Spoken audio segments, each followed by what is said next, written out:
And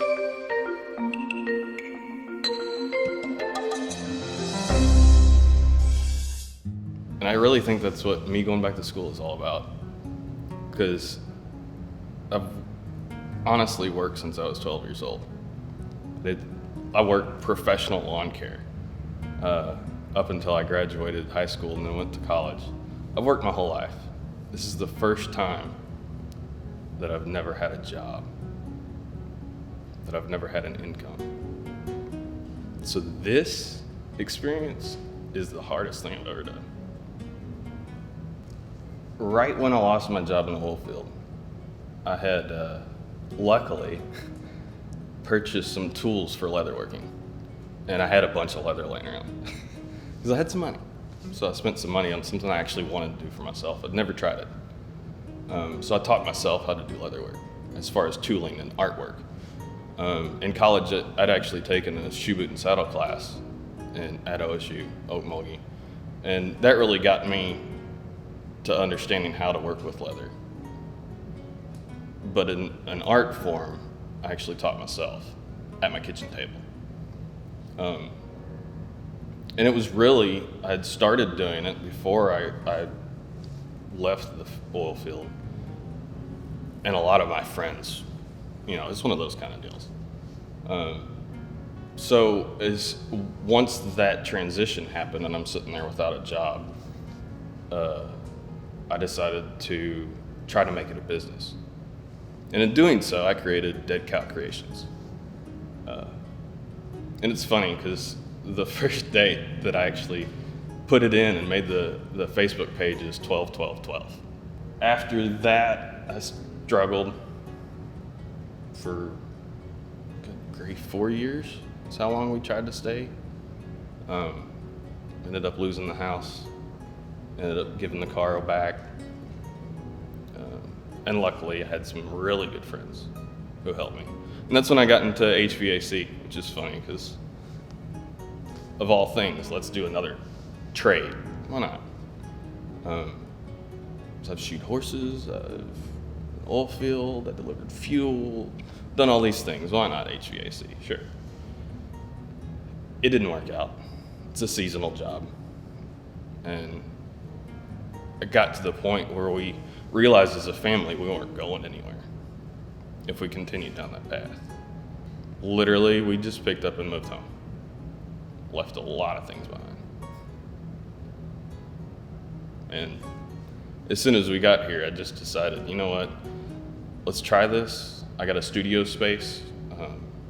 I tried, since I was not doing anything, I was like, well, if I can have a space, at least I can make things. And that's where a lot of this came from. Ended up having a show at the Powwow in Pensacola, and sitting next to me was Lois Laundry.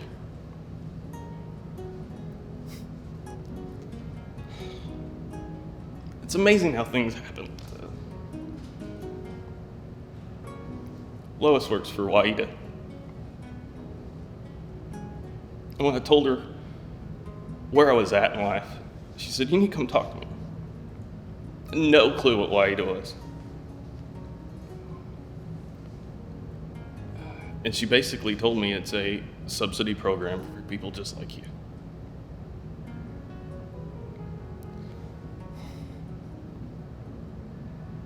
The hardest things for me in life was to ask for help. And that day, it's like somebody knew that. Because I didn't have to ask. So, that's how I'm here. By the grace of God, I'm here. And family. Like I said, it's the hardest thing I've ever done in my life. At this point in my life, I think pretty much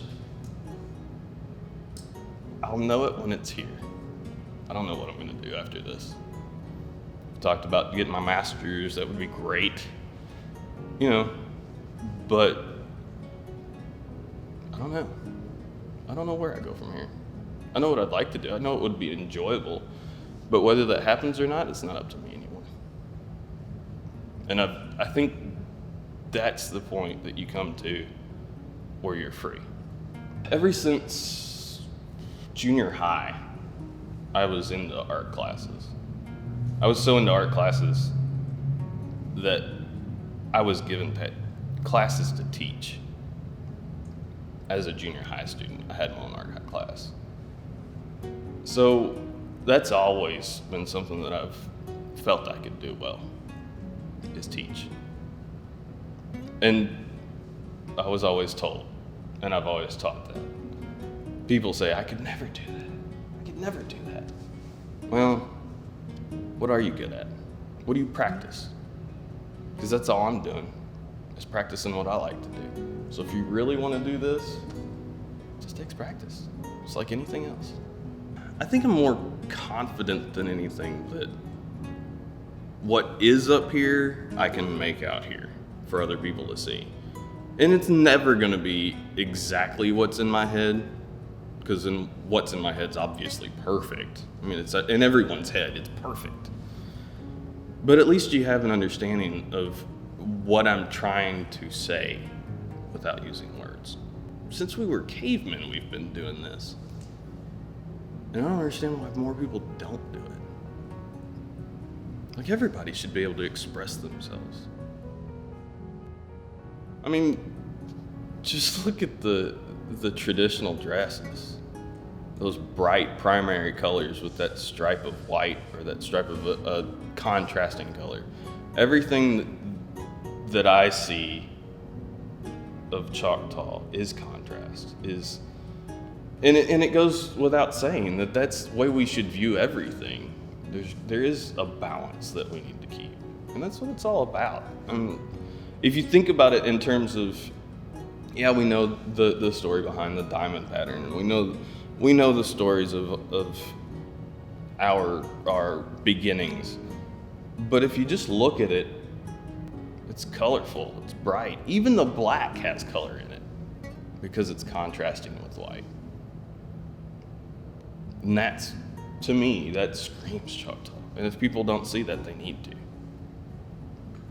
Because we're not dead. We're not a dying breed of a race of people. We're all humans. But this is where we come from. And that's why it's important to us. It's because we want to keep it alive. So it's not a gray or a leather or, raw color, native, brown. No. It's not what it's about. It's about celebration. It's about rejoicing in who we are and expressing that through even our clothes. Just to let other people know how we feel. This is the UAFS art department mural class. We came together as a group. There's 10 of us in the class. As a group, we totally from blank canvas started working on this as a collaboration. And we came together after our first session of meeting together and had an ongoing theme throughout all the small groups had an ongoing theme of Mother Nature. And what we ended up with was, I guess, an outline silhouette design of Mother Nature and Earth. And it wasn't themed at all. This is just what happened from that collaboration. So we all basically went home, drew up some sketches, and came back. I brought to the table about 4 different animals. And the one that stuck that was everybody's favorite was the sea turtle. And personally, I wanted to do some animals that were on the endangered species list.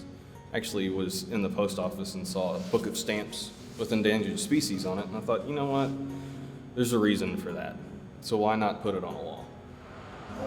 So, I'm the type of person that once I get started on something, I can't quit. And that's just the way I am. It even shows in the name of my persona, Dead Cow Creations. I create things. It's what I do. And I don't know. I've warned everybody. I'm like, if y'all aren't down here while I'm down here, it's getting painted whether you're here or not. 'Cause that's just how I do. So when I had the opportunity to do a class based on what I saw, it was important to me. It was a once-in-a-lifetime opportunity. And like I said, we don't know if we'll have another mural class. And it was really difficult at first, especially once I saw the wall. It's 30 foot tall. It's 180 feet long, I think. It's a really big wall for downtown. I got volunteered to run the man lift. I was in the oil field, so naturally I knew how to do it. Nobody ever asked if I wanted to, much less asked if I could do it. Unfortunately, I've had a fear of heights since I was 6. So being able to be on that wall, 30 feet in the air, with the fear of heights, the art fixed my fear. Because you don't think about it. You know, when you're doing the skill that comes naturally or that you've practiced over and over again, no matter what it is, you get in a zone where time has no relevance anymore. And being face to face with something and making a difference and knowing that people down there are seeing it and responding to it, that's what I enjoy more than anything. It's not about money, it's not about anything. It's about bringing joy to people's lives.